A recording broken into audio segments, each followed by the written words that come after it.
Folks, do you like questions? I hope you do, because I've got a great one for you. What happens when you add a front loaded work schedule to a slate of games that begin on Thursday and about an hour and a half to complete an entire episode before you have to go to work? Chaos. What's happening, everybody? Justin, Bridgewater's finest on YouTube, Blockbuster_guy on Twitter, fueled as always by the incredible folks at NerdTees, and welcome to the most chaotic episode of this show that has ever existed, Week 9 of the 2022 CFL season. If you can't tell, this is going to set a land speed record for this season. We're going to get through this episode real quick, because I got to be to work in almost no time at all. So, we're going to get started and go real quickly here. Last week, 5-7 and only 5-7 by the skin of my teeth, literally by a half point on one of the over-unders. Did I wind up 5-7 last week? 2-2 straight up, 2-2 against the spread. Only went 1-3 on the totals. C'est la vie. Sometimes it happens. But we're back to the collared shirts because last time I wore a collared shirt, I went 10-2. So we're back to the collared shirts, and we'll see if that helps us out.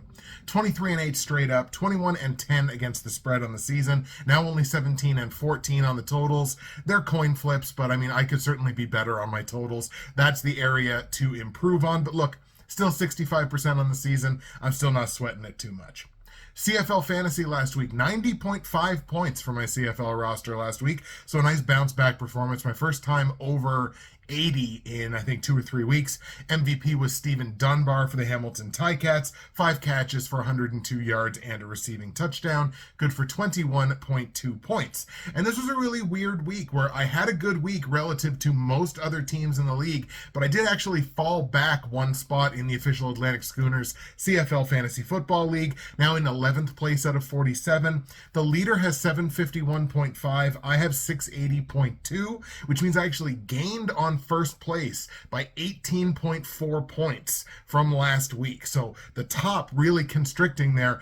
I just happened to lose out to the team behind me that had a much better week than I did. So I trail 10th place now by 7.8 points, but I lead 20th place by over 75, and I gained on 20th place by 23.6 points. So there's really like this 2 or 3 tiered system in this league so far this year, and the gap between those is only getting wider. So let's look at my CFL fantasy football lineup. I snapped my fingers too quickly and just did it again, but here it comes for you right now. So we are going with the King, Caleb Evans at quarterback. I really wanted to pair him with Jalen Acklin, which may happen later in the week because there may be some changes that need to happen.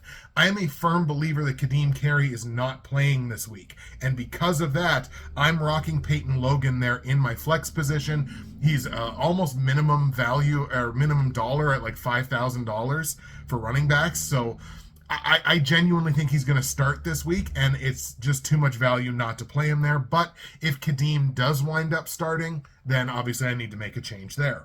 James Butler returned to form last week, so we've got him at the running back position, as well as Brady Oliveira, who had a 100-yard game last week. And that was against a really good run defense in Calgary, so we're going to roll with him one more time. Dalton Schoen and Keon Hatcher, 2 extremely high-value wide receivers, are my starting wide receivers so far this week. And once again, rolling with no defense. That's my Week 9 lineup, with the caveat that there may be room to change. Your Week 9 slate of games looks like this. We got the Saskatchewan Roughriders on the bye this week.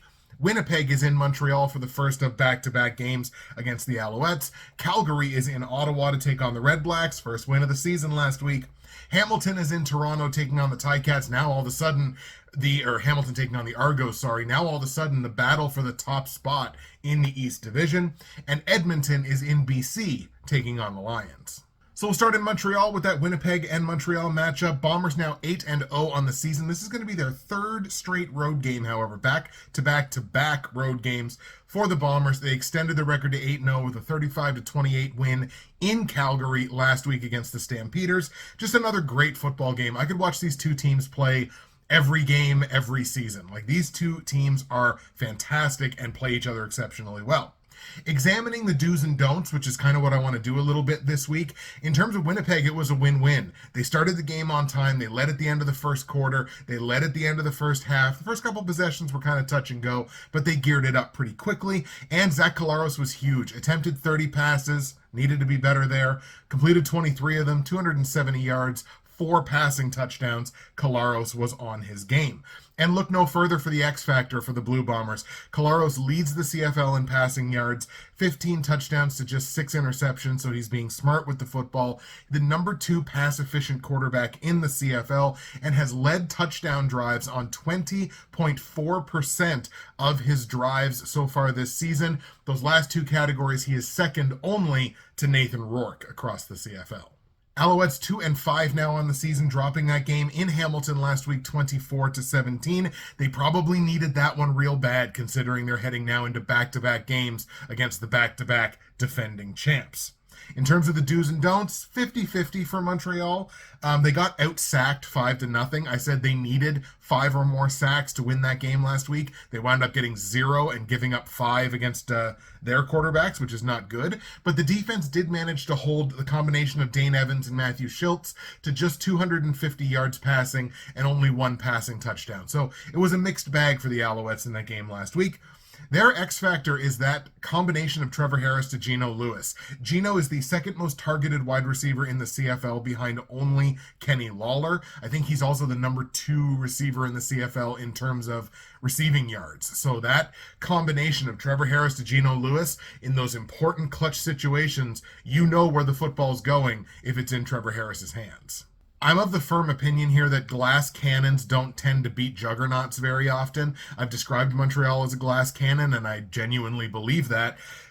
The Bombers have to be tired here. This is their 9th straight game. The injuries are kind of piling up. There's a number of key pieces who are questionable heading into this game, but I fully expect the vast majority of them to play. So the Owls, to me, just don't have that special sauce, especially without Chandler Worthy. He's not going to be playing this week, and if they don't have one of their most explosive weapons, which is what Worthy has been over the last few weeks, I just don't see them winning the game. So we're going to go ahead and take the Winnipeg Blue Bombers here on the road in Montreal to beat the Alouettes.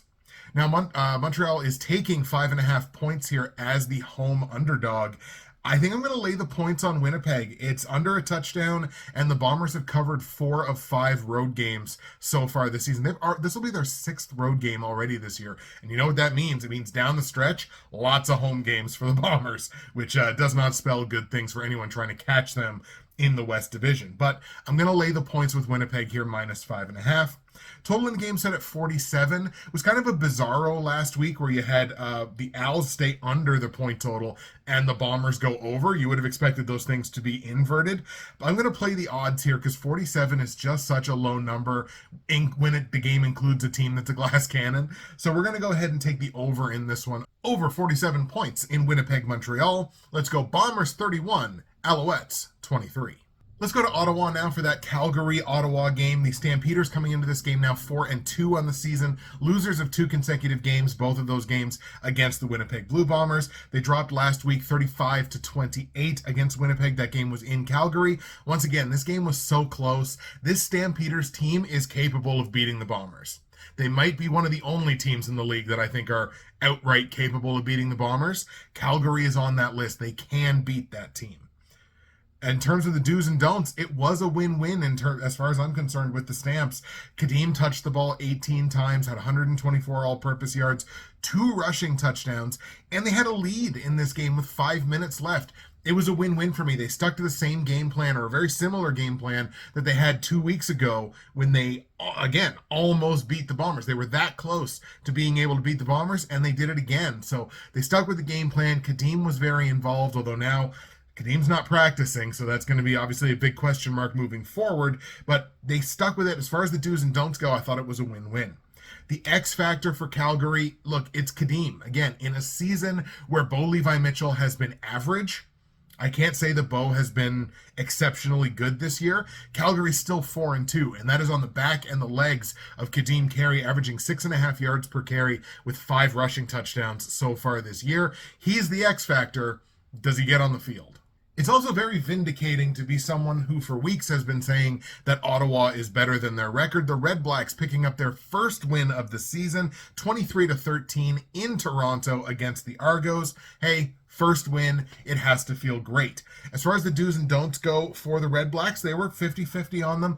We saw William Powell's number of touches regress back to 12, but man, Caleb Evans had the game of the season, and that's a reward for the loyalty of not snap calling on a quarterback change. I don't think Nick Arbuckle was available for the game last week, but even so, they still could have benched Caleb Evans. They still could have pulled somebody up to start that game. They didn't do it. Caleb Evans had his best game of the season as far as I'm concerned, led the Red Blacks to their first win. So we're going to go 50-50 on the do's and don'ts there for the Red Blacks. Their X factor, here's Jalen Ackland, CFL's leader in receiving yards, 687. He also has 98.1 yards per game, which also leads the CFL. He's had the most games of 100 or more yards and the most receptions of 30 or more yards. Whenever Caleb Evans or whoever's back there playing quarterback for Ottawa, whenever they need to play, Jalen Ackland's the guy, and he has been delivering over and over again so far this season. I might find a way to massage him into my fantasy lineup this week because that connection, especially where I'm starting Caleb Evans, that connection's just so good. Like I said off the top, Kadeem Carey's not practicing so far this week. He's missed 2 practices so far. That's a big concern. But look, this Red Blacks team has just started to walk. Like, it's awesome that they picked up their first win. But, you know, it's the Calgary Stampeders. This is an exceptionally good football team.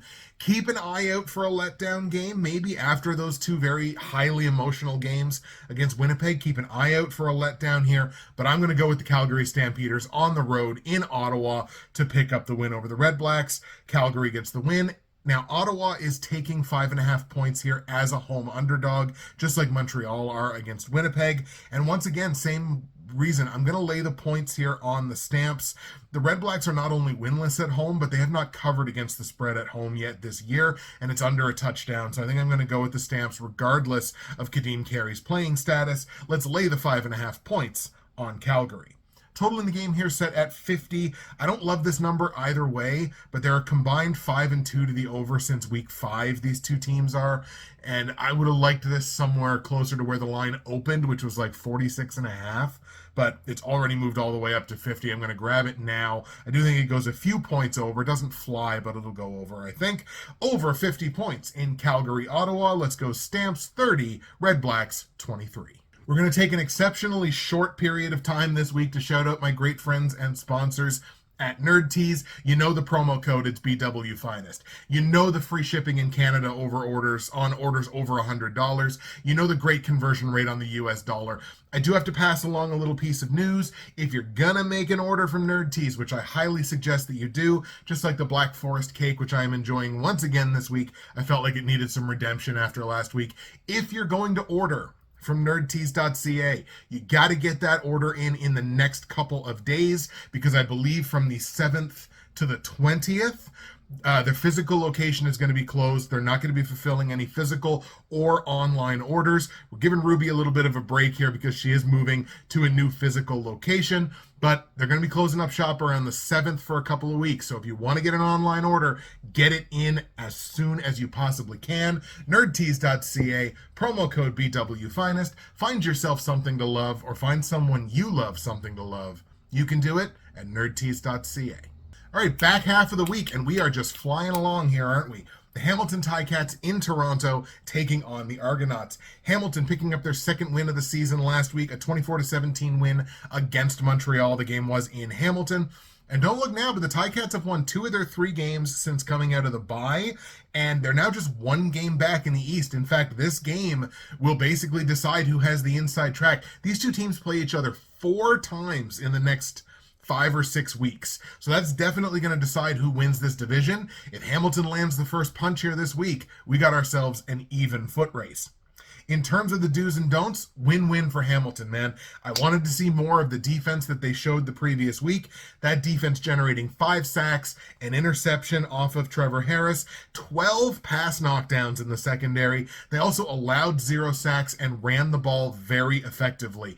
18 carries for 102 yards and 2 rushing touchdowns as a team for the Ticats. They didn't force the run game, but the run game was clearly there, and they took advantage of it.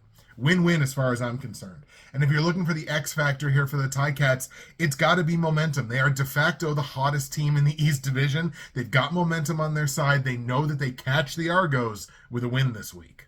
Speaking of the Argos, they are now 3-3 on the season, dropping that 23-13 loss against Ottawa last week. And if anybody needed proof that the East Division was still wide open, Toronto just lost to the team that hadn't won up to that point. The do's and don'ts, Toronto was the only team last week that had a full miss. They full missed on what I told them to do and what I told them not to do. I told them to just put the game on Trevor Harris's shoulders. He touched the ball 14 times. I said that, they can't overrate their defense. What did the defense do? They gave up 399 total yards. They allowed a 100-yard receiver. They generated no turnovers. They had no pass knockdowns in the secondary. The defense didn't show up in that game, and when you know who won the pony, the offense didn't bail them out this time. If you're looking for an X factor here for the Argos, they do have a flair for the dramatic. Most of their wins have come down to the wire and have been exceptionally close and competitive football games, but they've still won half of those. They got a flair for the dramatic. Anything can happen, especially in an Argos game, which makes it so difficult to try to predict with or against them. We may not see any Braylon Addison for the Ticats this week. He missed their first practice, but it definitely looks like Simone Lawrence is going to be back in the lineup for the first time since, I believe, week 4. He's been dealing with a groin injury. It looks like they're going to get Lawrence back on the defensive side. I think that's going to be enough here, regardless of whether Addison plays or doesn't. I'm going to take the Hamilton Ticats to upset the Toronto Argos here. Toronto are marginal favorites at home in this game. I like the Ticats here. I'm going to ride this wave. Hamilton goes into Toronto, gets the win over the Argos. Now, against the spread, Toronto's laying 2 points. Like I mentioned, very marginal favorite. I like Hamilton to win outright, so I'm going to take the 2 points with the Hamilton Ticats. Total in the game set at 45, and it's just very tough in this league this season where games are averaging 50 points to stay under this number. So it's a play on the number, but I'm going to go over 45 points in Hamilton, Toronto. Let's go Ticats 27, Argos 23. And the last game we're going to look at here sees the Edmonton Elks in BC to take on the Lions. Elks at 2-5 on the season. Losers 2 weeks ago. They are coming into this game off of their bye. 2 weeks ago, they dropped a 24-10 decision against Winnipeg. That game was in Edmonton. But look, they stayed competitive with the CFL's best team. So sometimes that's really all you can ask of a team that's at the level that the Edmonton Elks are this year.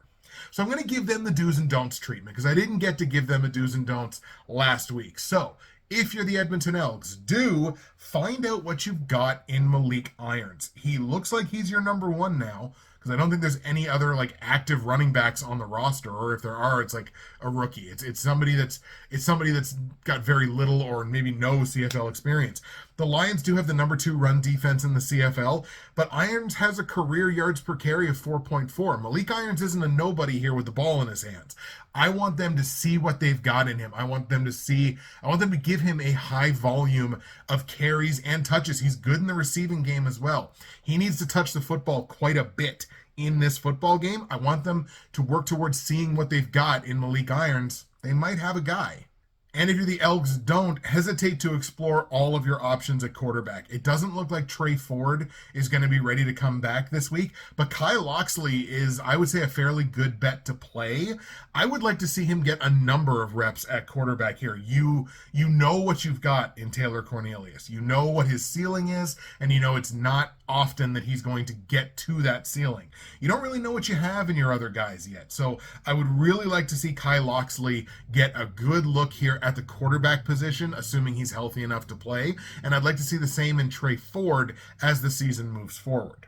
The BC Lions now 5-1 on the season, winners of 2 straight games, winning in Saskatchewan 32-17 last week. Tough to win in Mosaic. They went in there and did it by multiple possessions. I still don't know if they're back, quote unquote, but they're moving in the right direction for sure.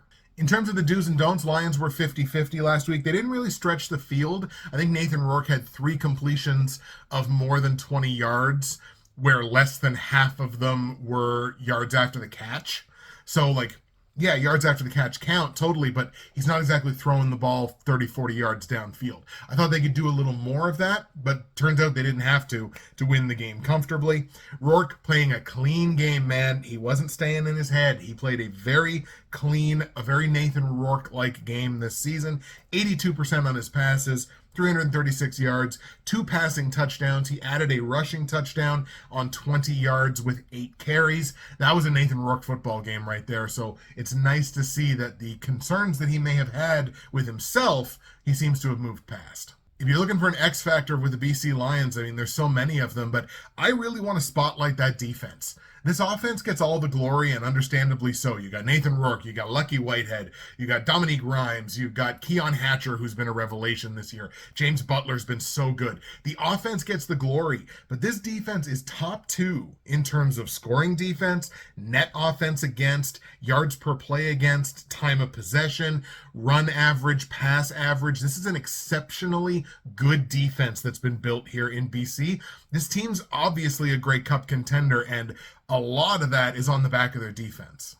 This game's the very definition of too much versus not enough. It doesn't even feel like a trap game to me. It just feels like Edmonton is one team and BC is just on a completely different level. Looks like Brian Burnham is back at practice for the Lions as well, so they're only getting stronger. Obviously, we're on the BC Lions here at home to get the win over the Edmonton Elks. Lions laying huge points in this one, laying 11.5 points as a very strong home favorite. This is a big number to lay, but would it surprise you to know the average margin of victory in the CFL this season is over 12 points? It's a surprise. It surprised me when I saw it. I'm going to lay the points, but I see the Elks scoring in the low teens here. It will not surprise me at all if the Lions get into the 30s because this Elks defense is not very good. So I feel I don't like laying these numbers, but I'm going to lay the 11.5 points on the Lions. I genuinely think that's how it ends. Total in the game set at 51.5 points, and this is an under for me. It is my only under of the week. I think this is a repeat of last week's game where you see one team get into the 30s, the other team just doesn't score enough to get this number up and over. So we're going to stay under 51.5 points in BC Edmonton. Let's go Lions 31, Elks 14. There you go, folks. Our exceptionally quick Week 9 episode is now in the books. Here's the picks one more time. Winnipeg over Montreal 31-23, laying the 5.5 points with the Bombers over 47. We got Calgary beating Ottawa 30-23, laying the 5.5 points with the Stampeders. Game goes over 50. We got Hamilton upsetting the Toronto Argos 27-23, taking +2 on the Hamilton Ticats in a game that goes over 45.